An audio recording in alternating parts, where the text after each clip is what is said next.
been asked a few times now about my bike setup. So in this video, I'm gonna go into the whole setup, the bags that I take, all the items that I will take in my bags for an endurance ride. So when I talk about an endurance ride, I think of anything above maybe 160k, anything above that, that is generally the setup that I'm gonna use. So it can be 160, 200, 300, and this is gonna be the same setup that I use for the 400 that I've got coming up next month.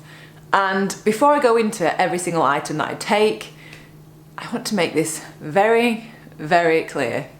It's a very personal thing what people take on endurance rides, and everybody is different. So don't feel like you have to take exactly what I take or exactly the same as what your friend takes on endurance rides. Everyone is different and everyone's got their own choice of the kinds of things that you want to take on these rides. So let me just get that out of the way first, because I've been on Audax rides where people have gone on long rides with literally next to nothing, just like a tiny little saddlebag on the back, and that's it. And then there's been rides where people have got like full frame bags, like the frame bags in there, they've got bags on top, bags on the back. Like I've seen people with panniers as well. So anything goes, especially on Audax rides, anything goes, and just do what you want, take what you want, and remember, it's very personal, so just take what you want to take. I think I've made that point quite clear now, so take what you want to take, but I'm going to show you now what is in these bags.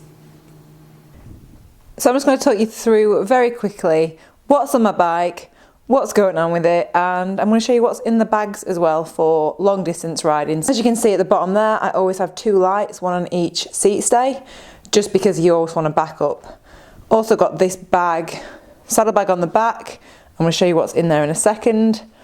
Another important thing is 2 large bottles. They both have I think it's about 950 ml in each, so I've always got about 2 litres of water.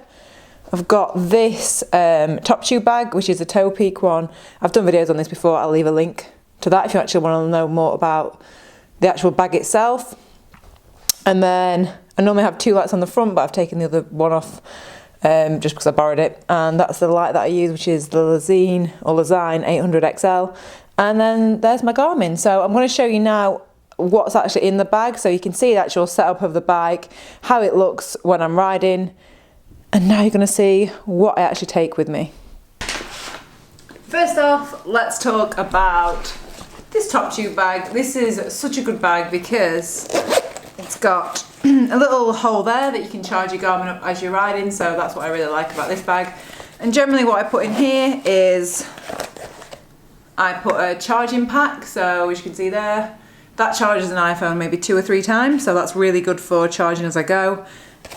There's nothing actually in there, I've emptied it. But normally I will put my car key in there, I put my bank card in there, some money, and a couple of either Cliff Bars or a little bit of food, and also my camera. So that is what goes in the top tube bags. Now this is the big beast that goes on the back, and I love this bag. It was quite expensive, I think it's about £120, but it has been worth every single penny, and it is a little bit dirty. And what I do like about it is it acts as a bit of a mud guard when you're riding. And this bag has been trash, let me tell you. Like, I've been in so many, I've had it for about 3 years and it's still as good as ever. So let's see what's in the bag.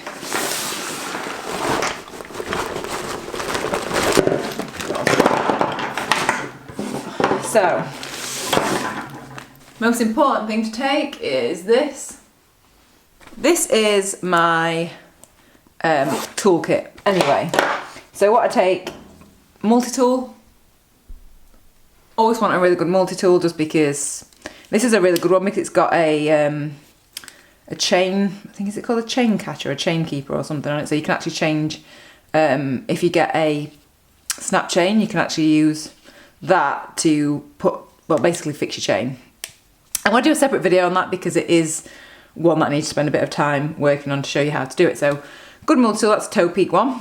I always put in a pair of these gloves, these like rubber gloves, just because they're good if your hands get cold and you want to put them under your gloves that you've got on. It keeps your hands really warm, and then also if your chain comes off or anything like that, you can just use them. I do reuse them and reuse them and reuse them. I don't like waste, I don't like throwing them away, so just reuse them. This is a toolkit, sorry, a glueless patch kit. I mean, I've used them a couple of times. I think they're good if you've got a flat and you need to get going and you need to use the same tube, but I think you're better off with the original repairs. I normally have 2 tubes, but on the last ride another guy needed a tube, so I gave him one, so I need to replace that. So always take 2 tubes.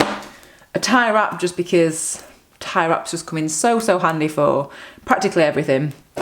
2 tyre levers, because I snapped the third one when I was trying to get a tyre off Jay's bike. So I've got 2, I only ever needed 2 anyway. I have paracetamol, just in case I get any pain. I don't recommend training and riding for a long distance if you are in pain, but they're just there to get you out of a bind. Also, don't ever use ibuprofen. My physio told me this, because ibuprofen makes your heart work a lot harder, and you don't want to be doing that while you're doing exercise. It just makes it more strenuous. And then that is a little note from my dad. I'm not going to read it, it's just private. It's just like I mean, it's not that private. It's just something that I take because I think it's lovely. Take care, Kookaburra, love you. Because I just like having a nice little positive thing in there, so that's that. And I normally have, I don't know where that's gone actually. Oh, it is there. I knew I'd taken it. And that is a, oh, what do you call them? The name's gone out of my head. So that is everything that I take in my little toolkit. Most importantly, second most important, well, equally as important, a hand pump. Even if you use CO2, as you saw from my other video, always take a hand pump because you never know. Right, on longboard axes as well, you can't always guarantee that you're going to be riding with someone, so I always take a lock, just a little light lock. You can get cafe locks. This one was from Go Outdoors. It was about £3 or £4, £5. It's quite strong though, so I mean, I wouldn't want to lock that up overnight somewhere, but it's okay just if you're nipping into a shop for 5 minutes. So I take that, and clear glasses for at night, because I found recently that if I'm riding at night in regular sunglasses, you can't see half as much. So, but those are just really cheap ones. Our good old friends, the chamois cream, because you don't want to be on a long ride and in agony, so I always take a little tub of that, just one of those just in case moments. So that's that. I always take this gilet, this switch one. You've probably seen it on some of my other videos. You can use it either way, so you can either use it the bright way or that way, which is reflective when it's dark. And that I use it not because it's cold, not if I'm cold. I use it as a safety aspect, because that just lights up like an absolute moonbeam. So I always feel really safe when I've got that on, because car headlights just light it up. So always take that with me, and it folds down really small. Also always take a rain jacket, because you don't want to be stuck out in the rain on a long ride. So that's just a really thin little rain jacket, which is good. That's from Evans, that one. That's Provis. This one's an Evans one. I don't know how you say, is it Garno? Yeah, so that's that one. And now we come on to, and now is the food. I always take way extra than I need on a ride, because I don't want to get stuck somewhere and not have any food or anything that I actually enjoy eating. So this is all like a kind of like a backup of stuff that I know that I really like. So I always take a couple of Cliff Bars. I don't always take this many gels, but I always take gels because they are really good. I didn't have one on that 300, but they're good if you feel like, oh my god, I really need energy, I need it quick. I just take one of them, eat one of those quickly. Hike bars, and then that's the high five powder. So I always take enough for about, on that 300 I took enough for 4 litres of high five, but I only used maybe 3 litres of it. That's just good because you're not having to actually physically eat something, so I like just being able to sip that. That is what I take. Like I said before, that is not a prescribed thing that you have to do that. That is just what I take. That's what I feel comfortable doing. And some people don't take extra jackets, extra coats. But for me, I want to feel like no matter what situation that I'm in, I've either got enough bag room to be able to take a layer off, or I've got something that I can put on. Because there's nothing worse than being in the middle of nowhere and either being really cold or really hot and then nothing you can do about it. So I'm almost a bit more of an overpacker, I would say. But that is what I take.